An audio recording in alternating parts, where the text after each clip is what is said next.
What's up, Dobsters? Here to talk about the Chicago Bears. Bear down. We've started season 2-2. Feel like we should have been 3-1. Let that Vikings one go at the beginning of the year. That's okay.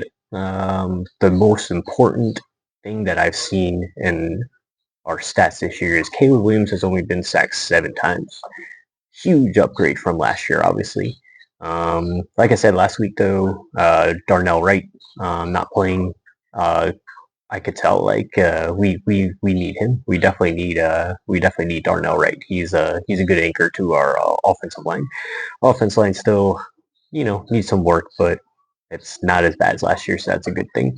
Um, I wish we would just trade for a running back, and I keep on seeing reports that we're looking at, Alvin Kamara, Breece Hall, even Devon Aching. Any one of them would be great. Any of them are an upgrade over DeAndre Swift.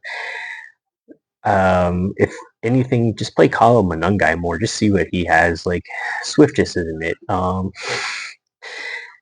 I, I don't know what it is, but it can't be like a contract because he's not getting paid too much. But they're gonna stick with Swift unless they make a trade. I think it's because they want to keep the picks and then end up drafting a running back, which is fine.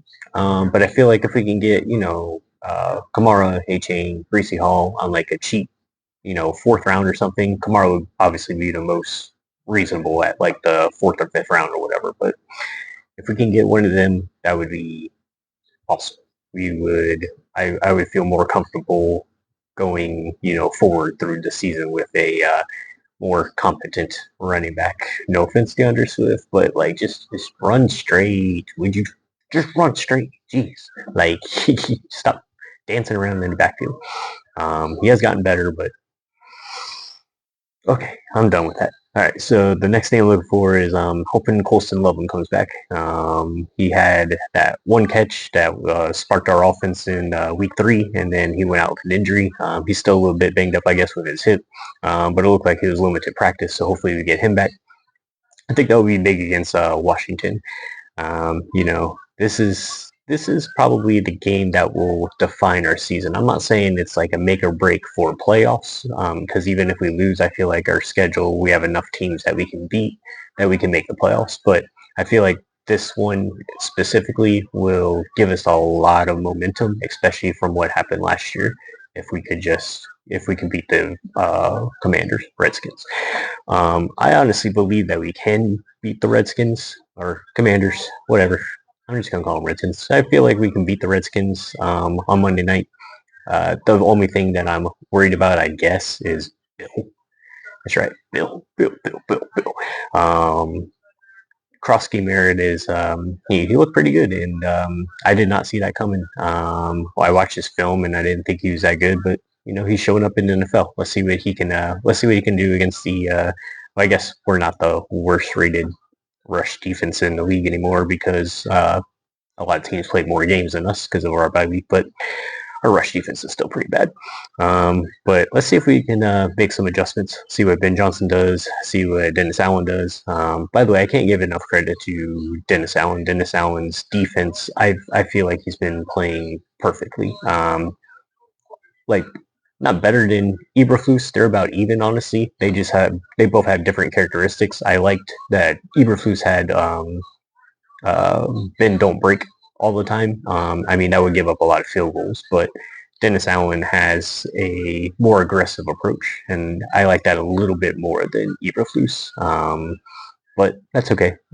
Dennis Allen is doing his thing. I really want to see what Kyler Gordon can do in this defense. I feel like it's perfect for him.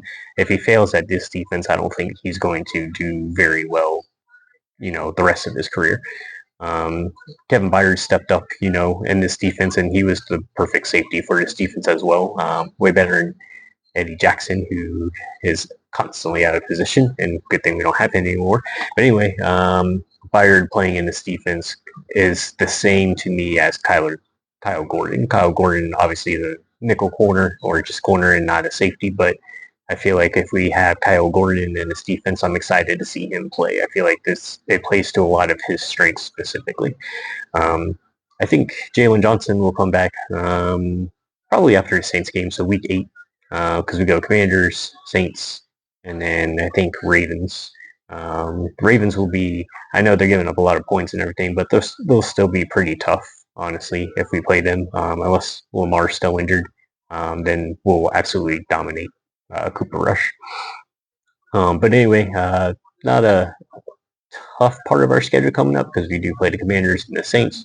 After that, there's like, you know, three out of the next four of those are like winnable, but pretty tough. But we'll see what happens. Like I said, though, the 7 sacks is humongous. Like we need that where Caleb's not getting sacked as much. Maybe he's not necessarily getting the ball away faster, but he definitely has more time that I see.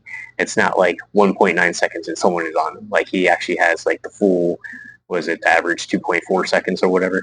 So he has time to actually throw it. I know that 0.5 seconds is crazy that it makes such a difference in the NFL. Anyway, anybody else to talk about? DJ Moore surprisingly has 16 receptions. I didn't know that. I mean, that's pretty low for him overall. But I mean, Rome Odunze has 20, and then DeAndre Swift has 13 for 85.